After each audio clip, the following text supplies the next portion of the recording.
Hey everybody, let me start our first application in Android. So to get started, I have here Android Studio. Open it, I click start a new Android project. Here I give a name for my project. So what I want to do in this tutorial, I want to do simple calculator. So I will name it calculator demo. This is the name of my project. This is the domain name. You have to have a unique name for your domain. You could give it any domain name. For example, com or rubai.com. I could give it domain hussein.com. This is my domain. If you see here it's changing. This is the real thing. This is my application ID in the store. What I mean by my application ID in the store, you go to the store, I mean Google Play Store here, and you search for find my phone or my iPhone, whatever. If you click on any app, you will see this app have specific ID here. If you go and see another app, you will see that app have different ID. So you cannot have ID same as another app ID. So you cannot have this ID in your project.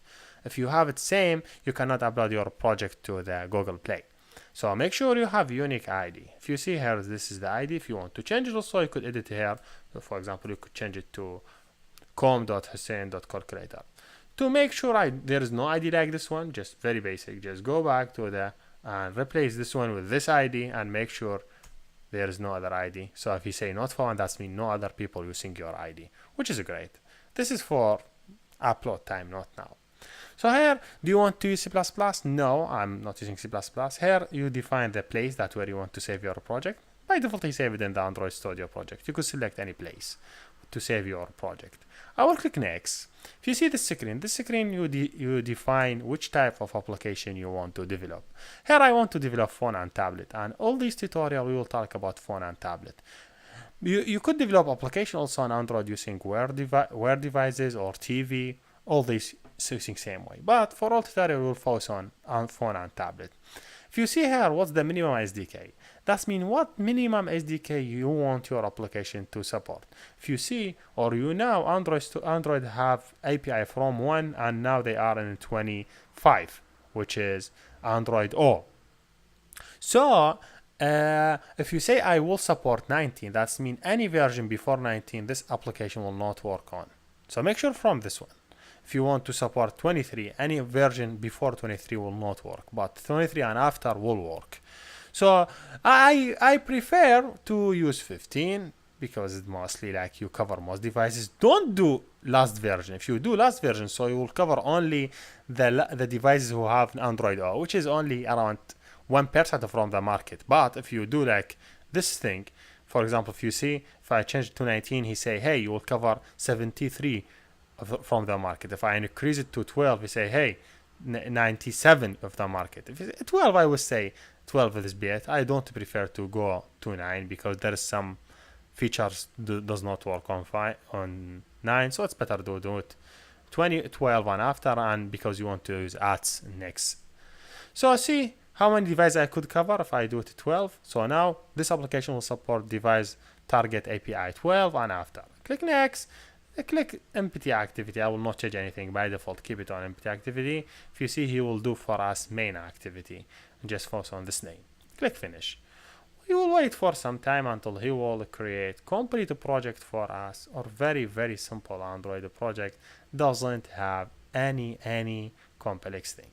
So let me wait and see what is going on.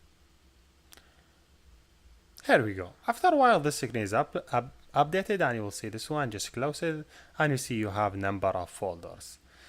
To get started, I would prefer first to click run and show you what is data flow and what has happened. So just click run and see the Android device. You let me see what is going on so you could track everything step by step. Here we go. After a while you will see this screen. You have in the title calculate demo because we named our project calculate demo, and you see here hello world. So that's great. That's our first application is run, but how this application run and how this screen show up. So I will tell you step by step. If you go to folder named app and you open it, you will go to src, this folder. Then you go to main. If you see here in main, I have 3 different folders. One of them Java, one of them resource, one of them Android main first. Double click on Android main first. This is the first file that fire when any Android application run. When you click it run, first thing run is this file. So he go and scan this file and he will look for any activity. So he have this activity. If you see tag name it activity, we'll go in details about XML in next videos. But just think about it in this way. He will go to this activity and he will look for any activity that have this filter. If you see filter main and launcher, that means this activity should fire off first one. So from this activity, you see this name. He say, hey, this is Java file name. If I click Control, if I want to go to this one, so just go to Java and you'll see same name. Did you see main activity? This is main activity. So the first Java file will fire this, which will be this file. When he come to this file, see he just extend app compact activity. Don't care about app compact activity. Something from Android that allow normal class to support UI. I know in Java you never seen app compact activity. This is something from Android that allow your device to allow this class to support UI access. If you see the first class that run in this type of classes, name it onCreate. onCreate, when it's run, first thing you just call super class that you don't care about it. So the second thing is set view. So he want to display a view for us. From where he will display this view? He will display it from R, that's mean resource. I have this resource, R, dot layout. That's mean he go to folder name layout inside it. Then dot activity main. If you go inside it, this is activity main. He will display this layout for us. I know you don't understand what this means. Go to design, you will see it. You'll see this layout. If you try to zoom in, see, this is the one. Is this the real one? This is same one that we have it here? Yes, exactly. This is same one. If I just click on this one, this is just normal tool that someone dragged from this toolbox. If you see here, we have toolbox. If I just slow it down. So every tool, when you select it, it's have a number of properties. If you see this is text, that means the text that should appear on this tool. If you see it here, you could change it also. So you could do a lot. Let me just wait. Here, if I select this one and I click on this text, I could change it. So I would name it welcome user. So if I see the data will be here, welcome user. Now when I click run, I have to see welcome user on that screen, not hello world, because I changed the text. So you know the process. First of all, he go to main first go to the class, and the class fire up the activity. So here you go, I have welcome user. So now what you understand? You understand every Java file have layout that appear to the user. So something you want to do it in background in Java file, something appear to user, this XML. If you see the extensions .xml, as I told you, don't care about XML. We will go in details about this or this thing. Now, what I want to do simple, very, very simple calculator. So let me just take off this one, just by click on it and delete it. So now I want to do simple calculator. If you see, I have different tools here. What I have, plain text, email, password. This is input box. Let me just take this one, text field. If you see, just I added, drag it, drop it. Then I just add hint. Hint mean hint for the user. I ask him enter user, enter number 1. Okay? Because I want number 1 to be entered here. Then I will add another one, another plain text here. If you see it's app on that one.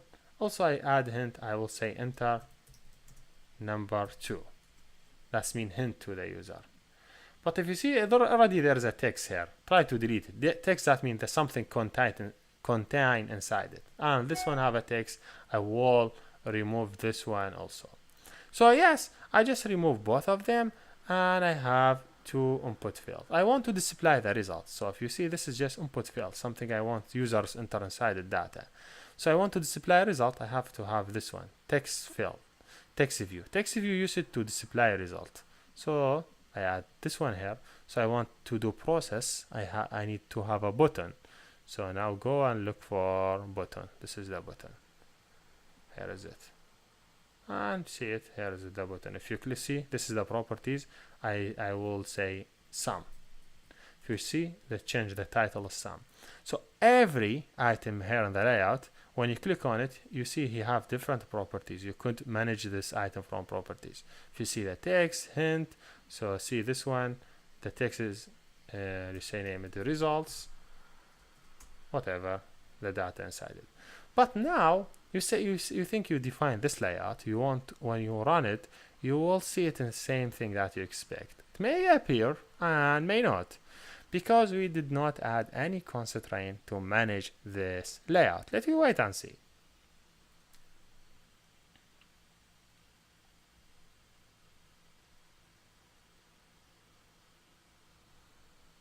Here we go. The layout does not appear in the same way that we want. See the input, the button, they did not appear the same way here.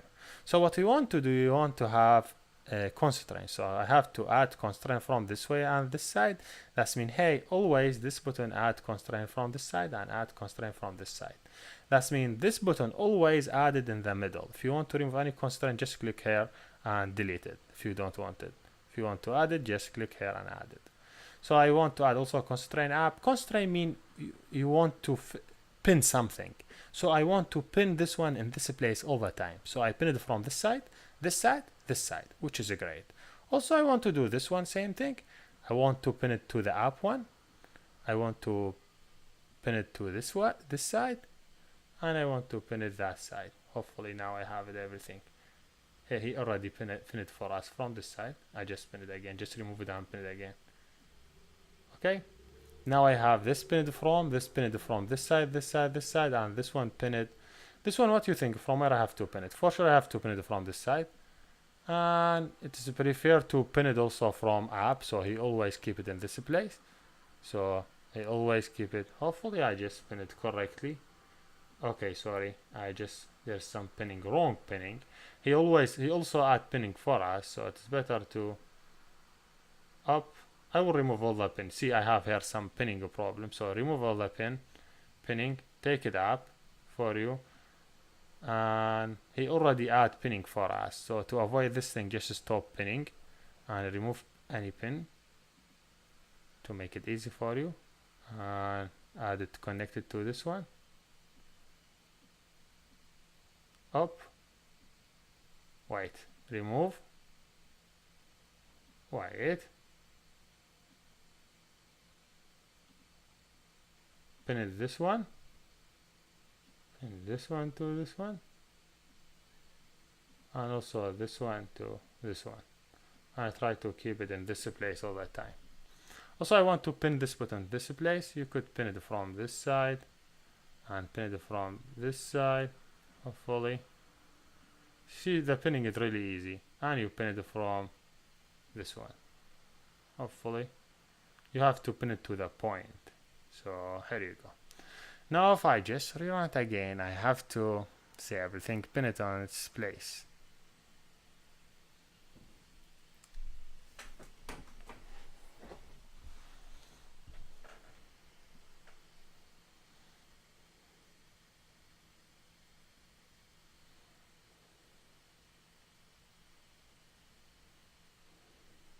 Here we go, see, I have everything pinned.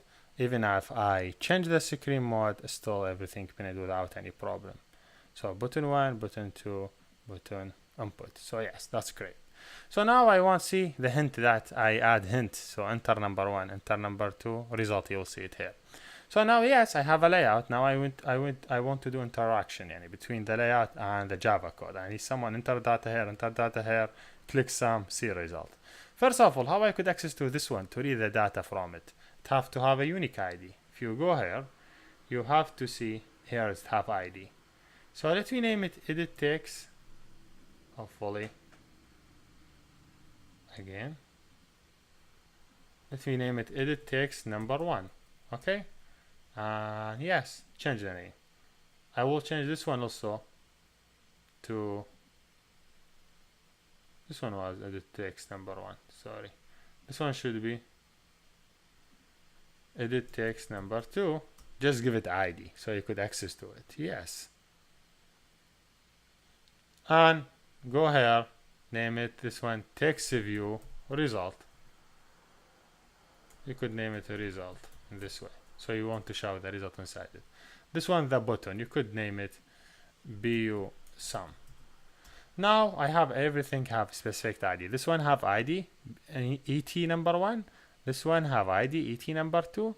This one have ID text view result.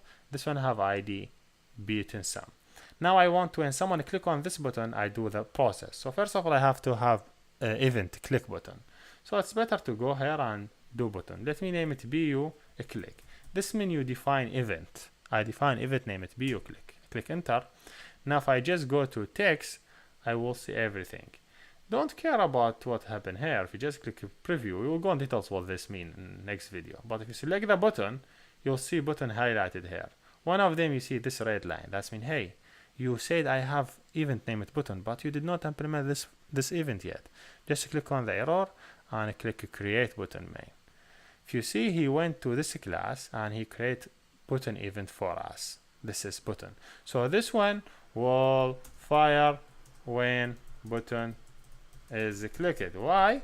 Because we connected with the button. So because with this one it's connected with the button, so when you click any one of the button, he will understand this XML is connected with this main activity and main activity this one, so he will send it to this name BU click to execute it.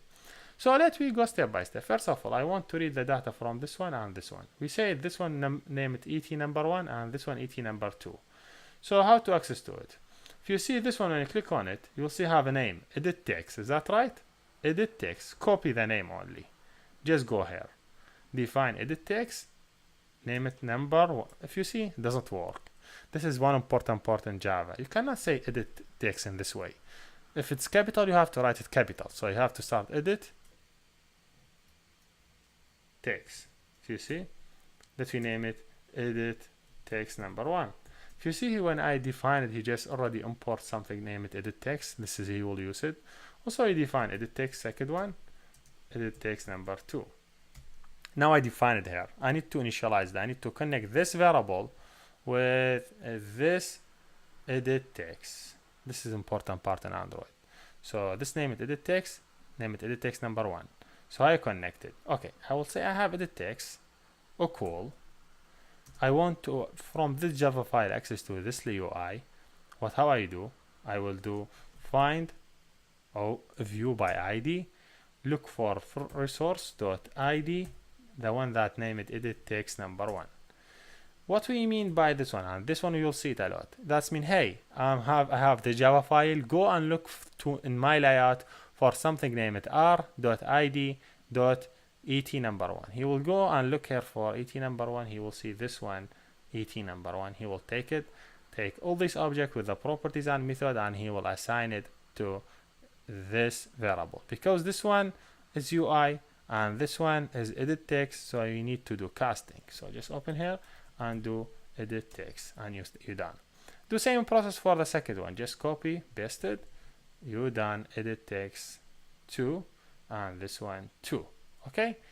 Now what about the third one? If you go here, you have this one. But this one, if you look through it, this is not edit text. This is named text view.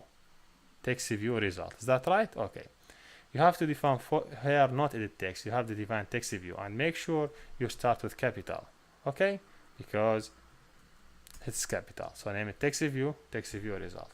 Same thing. Text view result equal. You say find the view by ID. Look in my resource.id. The one name it text. The name it text view result.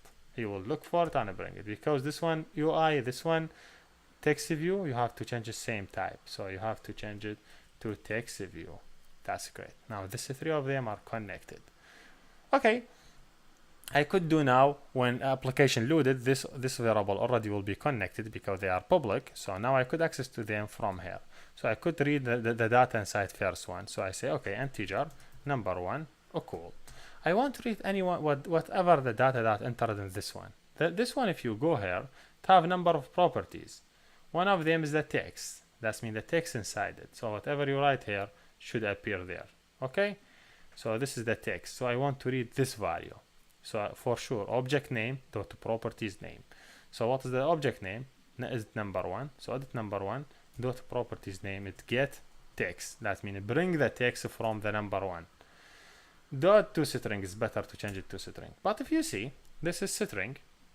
and this is integer. I want to change it to integer. In Java, to change integer string to integer, you say, hey, integer dot parse any string. So you just take all these value and you will add it here. Same process you do it for the second one. You define variable 2 and you say, hey, bring the data from variable 2. Now I want to do the result, so integer sum equal number 1 plus number 2. I want to display the result here. So if you see, I have text result dot set, because I want to set text. Get, that's mean you bring. Set, you want to put. When you wanted to get data from this one, we said get text. We said this one get, because we are getting. When we want to put data here, we say put text. So you say put text, you say sum. But you cannot say sum. Why? Because sum is integer and this one set text string, so I need to change integer to string. You could do it this way, string in Java dot value of. This is just we do it because this is string and that one is integer. So you should done. Now if I run and see what's going on, hopefully everything will work according to what I did expect. Very simple and very, very straightforward. And we'll go more in properties and method in the next video if you had any problem in misunderstanding what's going on. Here we go. If I just enter here 4, you could use keyboard here. 43. This one I would enter this 2 number. If I click sum, he will do 89. Okay. If I just take off, I say 4 plus 5 should say 9. Is that right? The sum is 9. That's great. Yes, we did our first application. How this application work? When anyone click on sum is some button here. It is this button. This button, if you go here to call button name it, event name it view click, so which call this one. This one will read the data from text one. That's mean the data that's here and the data from here. How he read them? First of all, he need to connect with them. So using find the view by ID, find the view by ID. Then he want to display the data here. Also, he do find the view by ID then set. If you see whenever I want to read data from any object here, just give object name, then the properties name. When I set data object name dot properties name. Here we done, and thank you for watching.